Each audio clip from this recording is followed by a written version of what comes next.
Ja, herzlich willkommen hier bei unserem Videocast. Wir haben unseren Gast Malte Bender. Ihr findet Malte auch auf Instagram, ist unser Content Creator für Brixner Design. Kommt ursprünglich aus Norddeutschland und lebt jetzt in Sao Paulo schon seit einem Jahrzehnt. Ja, doch, Okay, kann man so sagen. cool. Also du bist auch der Sprache mächtig. Kannst du vielleicht deine Ein, zwei Wörter Deutsch spreche ich noch, genau. kannst du vielleicht deine Kollegen in Brasilien oder deine Familie in Brasilien grüßen und dann legen wir los, oder? Oi, tudo bem? Ja, läuft. Läuft, okay. Ist klar. Baugefühle. Dein Podcast für Projektwissen mit Unterhaltung rund um den Bau. Und manchmal auch mehr. Wir wollen Malte zum besten Content Creator für Brixner Design machen, deswegen sollte Malte verstehen, was wir machen. Absolut. Und das tut er, wenn er einer von uns wird. Und deswegen coachen wir ihn in unsere Tätigkeit und dann sieht er auch, was bieten wir an. Also welche Seminare bieten wir an, welche Coachings bieten wir an, was machen wir selber in unserer Praxis auch. Ne? Ihr heißt was genau? Also als Planer und als Projektsteuerer, Projektentwickler, Projektmanagement, Projektleiter, Consultant auch. Ne? Wir zeigen dir auch, was du dann damit anfangen kannst. Super. Wie du damit auch Geld verdienen kannst. Das mag ich am liebsten. Alle, die in ähnlicher Situation sind wie wir, als auch ein Planungsunternehmen oder ein Projektsteuerungsunternehmen sind und die noch einen Content Creator suchen, dürfen jederzeit gerne Malte connecten. Er freut sich natürlich da auch über Anfragen. Wenn ihr Maltes Kontaktdaten nicht direkt findet, die werden wir auch in den Fußnoten markieren, aber dann könnt ihr auch gerne uns direkt kontaktieren. Wir vermitteln dann gerne weiter. Sie könnten auch eventuell neben den Caipirinha-Saldo stehen, ne? Das könnte auch passieren. Achso, genau. Ich denke aber eher in den Kontakt oder in den Videoinfos. Okay, das Caipi-Saldo ist, wenn Malte auch war, die richtige Frage. Er ist aufgebraucht, schon wieder. Hast du schon wieder leer? Ist schon wieder leer, müssen wir wieder neu auffüllen, genau. Okay, alles klar. Gut, alles klar. Wir sprechen heute über ein Modul oder über ein Seminarteil. Der handelt sich um die DIN 276. DIN ist ja die deutsche Industrienorm und die 276 definiert quasi die Aufteilung von Kostengruppen innerhalb eines Projektes und auch Kostenstufen. Und so eine Kostenstufe, also es ist dann so auch, wir haben ja über Projektphasen haben wir dich ja aufgeklärt, ne? Und jede Projektphase hat auch so seine Kostenphase. So, ne? Und es gibt halt, sage ich mal, in der Entwicklungsphase oder in der Initiierungsphase gibt es den Kostenrahmen. Und dann weiß man so, roundabout kostet jetzt unser Flughafen, wir hatten ja mal das Thema Flughafen, ne?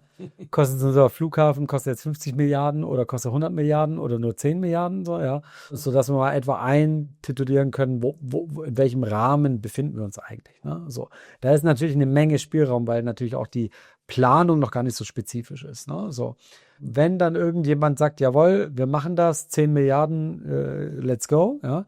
Dann haben wir schon mal so ein Budget oder ein Vorbudget und steigen dann ein in die Planung. Ja, wir haben dann ein Planerteam, es gibt dann Planung, es gibt Varianten, es gibt Grundlagenuntersuchungen. Also wir sind schon sehr konkret in dem Projekt drin und berechnen dann auf der Basis die Kosten und das wäre dann die Kostenschätzung. Also immer noch sehr grob. Warum sehr grob? Weil wir Varianten berechnen. Willst du einen Flughafen für 100 Flugzeuge oder für 20 Flugzeuge, ne? Für wie viele Passagiere, soll U-Bahn-Anschluss sein und so weiter. Das wird dann alles definiert. So, ne? Also das wäre jetzt so eine Kostenschätzung. So, ja, wie würde das jetzt weitergehen, so aus deiner Sicht? Also was würdest du glauben, wie geht es jetzt weiter? Also wir sind jetzt in der Kostenschätzung oder was, anders, erste Frage, was schätzt du denn, wie viel Spielraum bei so einer Kostenschätzung so in der Regel dann noch möglich ist in Prozenten? In Prozenten? Also wenn ich dir sage, 10 Milliarden, wie viel Prozent drauf und runter kann es dann noch gehen? Das erste, was mir gerade in den Kopf gekommen ist, 30%. Ja, passt so ziemlich gut. Ja. Oh, krass, ja. okay, das war ja. Nee, passt tatsächlich ziemlich gut. Es gibt so eine Schere, die geht so zusammen. Oder so ein Trichter, wo du sagst, Kostenrahmen oben hast du 40% rauf oder runter. Also du musst dir vorstellen, die Schere ist das Plus und das Minus. Und in der Mitte ist so deine aktuelle Kostenangabe. Prognose. Ja, und die kann dann noch 40% ausschlagen. Sowohl. Im Kostenrahmen. Okay. Und in der Kostenschätzung? Also 40 nach links und nach rechts. Sowohl runter als auch hoch? Genau. Okay. Genau, also das ist eine Empfehlung, ne? Also viele Unternehmen nehmen gerne auch weniger, die wollen schon sehr spezifisch werden, ja. Aber es ist einfach eine Empfehlung oder ein Richtwert. So, ja. Ich glaube, die Hamburger Philharmoniker hat das ein bisschen überschritten, oder? Wahrscheinlich, keine Ahnung. Da Da war ich nicht mit dabei, aber du kannst ja gerne mal einen Interviewgast anfragen, dann können wir das ja erfragen. Ja, der Bauherr, ne? Zum Beispiel von der LT. Wie heißt er denn? Naja, ist ja egal. Stadt Hamburg, oder? Das ist, glaube ich, mit größter Anteil Eigner. Ne? Auf jeden Fall sind wir dann in der Kostenschätzung. Was wäre denn so die nächste Phase? Kannst du dir das vorstellen, wie die dann heißt? Freigabe? Kostenfreigabe vielleicht? Nee, noch nicht. Okay. Nee, wir sind dann erst in der Kostenberechnung. Ja. Also das heißt, wir berechnen schon wirklich spezifisch. Die Kostenberechnung folgt auf die Entwurfsphase. Die Entwurfsphase, also du hast in der Kostenschätzung, in der Vorentwurfsphase hast du noch mehrere Varianten. Und in der Entwurfsphase sind wir dann spezifisch schon auf einem Entwurf festgesetzt, also mit U-Bahn und mit 50 Flugzeuge, U-Bahn und so weiter. Ne? Und dann machen wir eine Berechnung, weil dann haben wir faktisch einen Plan, auf den wir berechnen können. Aber ist die Kalkulation nicht auch die Berechnung dann schon? Kalkulation ist eine Prognose? Naja, alles ist irgendwie eine Kalkulation. Ne? Und die Kostenschätzung, das ist nur eine Abschätzung, ja, weil wir Varianten haben, damit du den Aufwand nicht zu hoch betreibst, dann machen wir nicht für jede Variante eine Berechnung. Das heißt, wir gehen nicht wirklich in die Quadratmeter rein, sondern wir machen überschlägig, machen wir Berechnungen mit Kennwerten. Ne? Okay. Und bei der Kostenberechnung, da gehen wir dann schon wirklich auch in Stückzahlen und in Quadratmeter rein. Also werden wir schon viel spezifischer und wir machen es anhand der Variante, die es dann ausgewählt wurde. Ne? So, und das ist dann schon eine sehr verlässliche Angabe, die Kostenberechnung. Ne? Und die Kostenberechnung in seiner Verlässlichkeit hat auch natürlich, da geht auch dieser Trichter zusammen. Und dann in der Regel budgetiert man dann oder macht man das Budget fest nach der Kostenberechnung. So. Also das ist so die Idee. Du hattest dann Kostenfreigabe. Ne? Das wäre dann so in der Art, wäre in der Art dann die Freigabe fürs Gesamtbudget. Kann man tatsächlich schon so sagen. Schon, eigentlich hast du schon recht. Ich würde dir jetzt einfach da mal noch mal ein KIP dazugeben in der Statistik. Und dann haben wir eine Ausführungsplanung. Mit der Ausführungsplanung werden wir ein LV erstellen. Hatten wir ja schon mal an anderer Stelle. Leistungsverzeichnis. Ja. Damit hattest du den KIP verdient, wo du das geraten hast. Und dieses Leistungsverzeichnis, das hat jetzt die Möglichkeit in dem Programm, dass du da eine Menge eingibst. Die kannst du ja dann aus deiner Planung nehmen, die Mengen. Und wenn du dann natürlich jetzt die Ausführungsplanung schon hast und nicht mehr in der Entwurfsplanung bist, also nach der Kostenberechnung, dann kannst du, ich stelle euch das auch alles als Grafik, da ist überhaupt kein Problem, dann kannst du ziemlich genau deine Werte eingeben. Also du kannst dann schon laufenden Meter Sockelleiste zum Beispiel eingeben, ja, oder Steckdosenanzahl oder sowas, ja. Und dann kannst du da einen Einheitspreis hinterlegen. Und dann kriegst du schon sehr genau einen Wert raus, ja. Und das ist dann der Kostenvoranschlag, beziehungsweise das bepreiste LV, ja. Was du dann vom Planer bekommst, das machst du nicht selber, aber du begleitest das dann schon wohl auch mit. Also diese ganzen Kostenschritte begleitest du schon mit, auch als Projektleiter, als Projektsteuerer. Und den Kostenanschlag, also das war der Kostenvoranschlag, den Kostenanschlag, der erfolgt dann, indem dann eine Firma, ein Bieter, dieses LV bepreist, also nicht deine Preise nimmt, sondern eigene Preise nimmt und die auch nochmal plausibilisiert. Oft fällt vielleicht auch noch was auf, wo man dann in einem Bietergespräch dann auch klärt, ja, sind die 5 Steckdosen im Badezimmer wirklich gewollt oder nicht, ne? Ganz kurz nur, dass ich nicht auf dem Schlauch stehe. Sind wir jetzt gerade schon in der Projektplanung oder noch in der Entwicklung? Na, wir sind jetzt in der Planung. Wir sind in der Planung und wir sind kurz vor der Vergabe. Okay, super. Und jetzt hast du eine Firma, jetzt hast du ein Angebot und dann vergibst du quasi mit diesem LV, einen Bauvertrag, ja? Oder eine Bauaufgabe, ne? So, sagen wir jetzt mal Rohbau oder so, ja. Jetzt arbeitet der Rohbau, hat vielleicht auch noch ein paar Nachträge und so weiter. Ja, du preist die alle ein, du begleitest die alle in der Kostenverfolgung. Wenn das alles fertig ist und du hast die Abnahme gemacht, was gibt's dann? Was ist dann so der letzte Schritt, den du in der Kostenphase machst? Ja. Also man hat es im Prinzip kalkuliert, berechnet. Du hast alle Kosten vorliegen. Und was passiert dann? Also was machst du dann damit? Wie gesagt, also wir hatten ja eben schon die Freigabe. Sind wir schon durch die Freigabe? Nee, ja, doch schon lange. Ja? Wir sind jetzt schon fertig. Wir haben schon die Abnahme gemacht.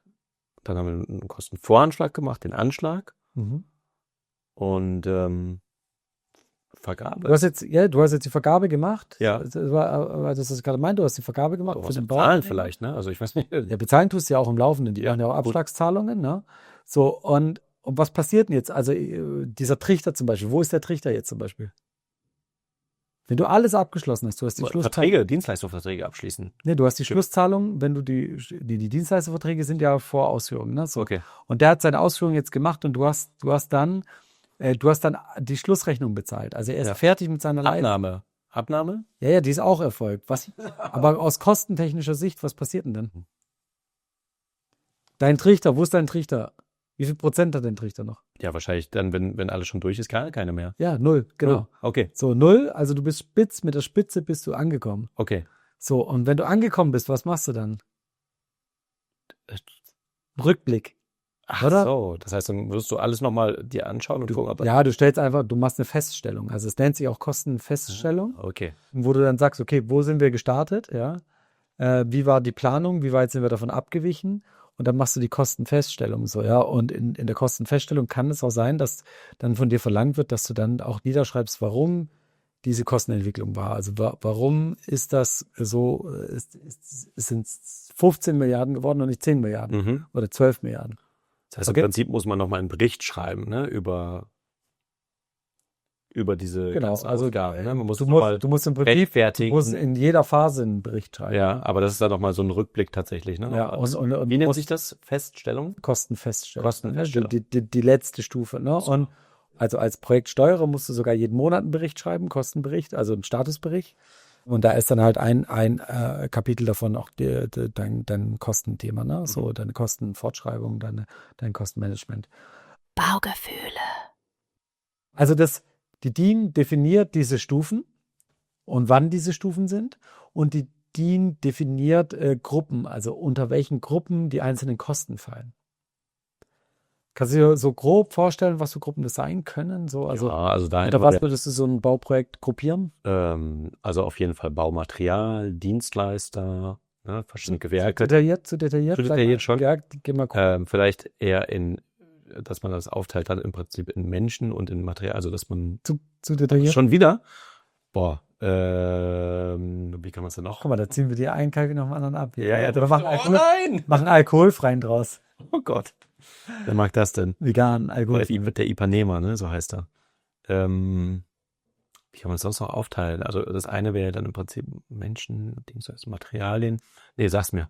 Also, nee, du musst gröber denken. Du musst denken, wenn du jetzt so ein Bauprojekt hast, dann teilst du es auf, zum Beispiel in Gebäude, in Außenanlagen, in Grundstück. Ah, okay. Und so definiert das auch die DIN. Die DIN hat 8 Gruppen. Macht ja Sinn. 8 Kostengruppen. Also KG, Kostengruppe 100, Kostengruppe 200 bis 800. Das ist immer wo das Geld ausgegeben worden ist, sozusagen. Genau. Warum? Weil es untergliedert und du musst auch teilweise auch anders versteuern und so weiter. Ne? Also es sind schon so Themen, auf die du achten musst und die musst du mit begleiten. Und du musst natürlich auch gucken, dass die Planer das richtig aufteilen, ne? Und dann mit den Stakeholdern zusammen dann auch schauen, dass die richtig eingegeben wurden dann in deinen Kostenberichten, weil die natürlich auch dann wieder von Interesse sind von anderen Stakeholdern, ne? Investoren und so weiter. Okay. So, und diese 8 Gruppen, das sind einmal die Kostengruppe 100, das sind die Grundstückskosten, ja. Also da ist alles, was du fürs Grundstück ausgibst, enthalten. Feingliederung stellen wir alles nochmal da. Ich will es nur grob abgreifen. Die Kostengruppe 200 sind die vorbereitenden Maßnahmen. Das heißt, du kaufst jetzt ein Grundstück und das ist irgendwo in Brasilien aber nicht erschlossen. Keine Straße führt hin, kein Abwasserkanal, kein Wasserkanal und so weiter. Und all diese Kosten sind damit enthalten. Ne? Auch Rechtschaffung und so weiter. Ne? Dann haben wir die Kostengruppe 300, das sind die Bauwerkskosten für das Gebäude.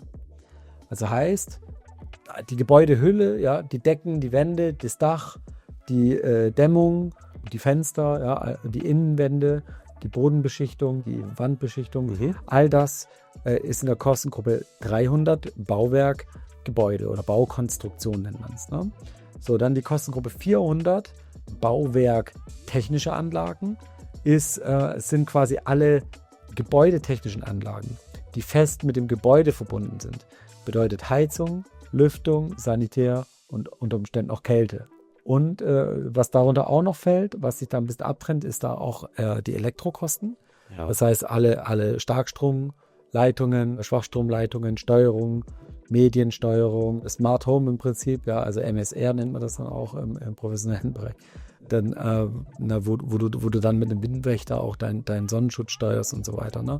Also all diese Themen, Alarmanlage, EMA, Brandmeldeanlage, BMA und all diese Dinge, die fallen unter die Kostengruppe. 400 natürlich. Sehr gut. Ja. Das wusste ich ja. Das war jetzt eine Fangfrage, bevor du hier vom Stuhl fällst, so vor Langeweile. Ne? Also ein bisschen trocken, aber in so einem Projekt ist es schon sehr spannend, das aufzuteilen. Wenn du dann auch mit Richtwerten arbeitest, um auch einfach da auch auf deine Kostenprognose, auf deine Kostenschätzung zu kommen. Ne? Interessant ist dann auch, wenn verschiedene Leute mit verschiedenen Richtwerten arbeiten und um zu sehen, wie gut ihr dann auch auf die gleichen Ergebnisse kommt und so. Also es ist für mich ein sehr spannender Bereich, ich mache das sehr gerne. Gut, kommen wir weiter zu den Kostengruppen. Die 500, das sind die Außenanlagen. Da ist natürlich alles, auch die Beleuchtung in den Außenanlagen enthalten, die Einzäunung, die Einfriedung, die befestigten Flächen, also Parkplatzflächen oder auch Möblierung wie Sitzbänke, aber alles, was fest eingebaut ist. Ne? Die Kostengruppe 600 sind Ausstattung und Kunstwerke. Da kommen dann die Dinge rein, die nicht fest eingebaut sind, also Möbel. Ja? Okay. Da kommen dann zum Beispiel auch Stühle rein, die dann unter dieser Kostengruppe dann halt auch platziert werden. Ne? Kunstwerke auch, du hast vielleicht mal gesehen, dass bei dem einen oder anderen Gebäude auch irgendwie ein bauliches Kunstwerk auch vorhanden ist. Es wird auch immer wieder mal gerne beauftragt, wo dann vielleicht nochmal irgendwie ein Eyecatcher oder irgendwas für ein Gebäude dann auch erstellt wird. Die Kostengruppe 700 sind die Baunebenkosten. Die Baunebenkosten, was verstehst du unter Baunebenkosten? Also was passiert, wenn du baust? Also wer agiert noch neben dem Bauprozedere? Ich hätte jetzt einfach, das wollte ich mich eigentlich auch fragen, ne? Also deswegen war ich ja am Anfang auch bei Menschen, irgendwie zum Beispiel jetzt der Projektplaner oder sowas, fällt der unter Nebenkosten? Sind das Nebenkosten? Der fällt unter Nebenkosten, genau. Ja. KIB Pflicht. Siehst du. So, was kann da noch unterfallen? Ja, ich weiß nicht, muss man Ämter auch bezahlen? Das wäre doch. Gebühren zum Beispiel, hey, sehr gut. Ja. Ein Kleine Hattrick, Flasche, schon mal kleine Flasche. machen wir einen Hattrick drauf? Ja. Hast du einen? Oh, interessant. Ich weiß nicht, wie sieht's aus mit Catering oder sowas? Gibt's da nicht auch sowas? Oder zum Beispiel jetzt irgendwie so mobile Toiletten, sind das auch Nebenkosten? Weil die Ja, mobile Toiletten fallen dann eher unter Bauwerk oder so, ne? Also unter Baustelleneinrichtungskosten. Ah ja, okay. Könnte man notfalls auch unter Baunebenkosten nehmen, aber Catering, also zum Beispiel ein Richtfest oder so, Ja, passt. würde bei Baunebenkosten reinfallen. Okay, cool. Ja, sehr gut. Und jetzt haben wir 7 Gruppen. Die 8. wäre die KG 800. Das ist die Finanzierung. Da kommen dann auch so Themen rein wie Bürgschaft und so weiter. Aber alle Finanzierungsthemen sind jetzt für mich als Planer da erstmal unspektakulär, weil ich keine Finanzierungsberatung mache. Ne? Wenn ich dann vom Auftraggeber oder vom Finanzierer dann Informationen zugespielt bekomme, dann pflege ich die da gerne rein. Wenn ich jetzt auf Bauherrenseite bin und den Bauherrn vertrete, dann muss ich sehr wohl den Stakeholder, der dafür zuständig ist, also den Projektbeteiligten, den muss ich dann sehr wohl dann an den Tisch holen und muss dann gucken, dass ich auch die Finanzierungskosten da dann auch eintrage. Ne? Weil am Ende ist das Reporting nur vollständig, wenn dann auch die ganzen Kostengruppen vollständig ausgefüllt sind. Okay. Ja, so. Also das zu DIN 276 ist ein bisschen trocken. Wir versuchen das immer wieder auch mit schönen Beispielen dann auch in den Seminaren dann auch erinnerungsfähig zu machen, sagen wir es mal so. Erinnerungsfähig. Aber was natürlich immer gut ist, ist auch, wenn ihr selber mit diesen Themen in Berührung kommt, also in der realen Praxis. Von daher, wenn wir auch mit dir irgendwo Beispiele schaffen, in denen du bei Projekten auch mit agierst oder auch mal mit darfst oder auch mal was mit betreuen darfst oder so, dann würden wir das auch, also von meiner Seite aus, gerne auch veröffentlichen, sofern es uns vom Datenschutz des Auftraggebers dann noch möglich ist. Und ja, genau, euch dann auch wieder Beispiele zu liefern. Auch hierfür gibt es natürlich auch Handouts, Arbeitsblätter, Arbeitswerkzeuge und weitere Veröffentlichungen in unseren Seminaren und auf unseren Kanälen. Von daher, viel Spaß damit, Malte. Du hast hier einige KIPs gut in unserer Skala unten. Ich freue mich drauf, dich dann morgen früh in alter Frische zu sehen. Also ich bin gut versorgt. Nach der ganzen Versorgung. Genau. Nein, ist natürlich Spaß. Wir wollen ja auch niemanden anleiten. Kostengruppe 700. Alkohol trinken, aber... das ist Kostengruppe 700. Achso, genau, ja. Verbuchen wir unter Kostengruppe 700 und wir wollen niemanden zum Alkohol animieren. Also ich selber bin Alkoholfreitrinker, aber... Schmeckt auch gut. So ein bisschen verkosten, Malte, ne? So kann man dann schon noch im... Oder die schönen Weißwein hier aus Beilstein, ne? Gibt's auch, ja klar. Genau, habe ich auch schon. Das auch gerne was gehört. Gut, gibt es auch alkoholfreie Varianten. Tatsächlich. Ja. Traubensaft ist dann. Ja, Lustig, ne? Auf der einen Seite heißt Wein, auf der anderen Seite. Wieso heißt eigentlich Wein nicht alkoholisierter Traubensaft? Der wird, glaube ich, zu lange aus marketingtechnischen Gründen. Okay. Ist wahrscheinlich schwierig zu. Können wir mal recherchieren. Ja. Gut. Also, dann viel Spaß und viel Erfolg mit den Inhalten. Und ja, wenn ihr Fragen habt, Im nächsten connectet Modul. uns und schreibt Malte und wir sehen uns im nächsten Modul. Genau. Wir sehen uns auf jeden Fall im nächsten Modul. Danke. Ciao, ciao. Ciao. Und die Toilette?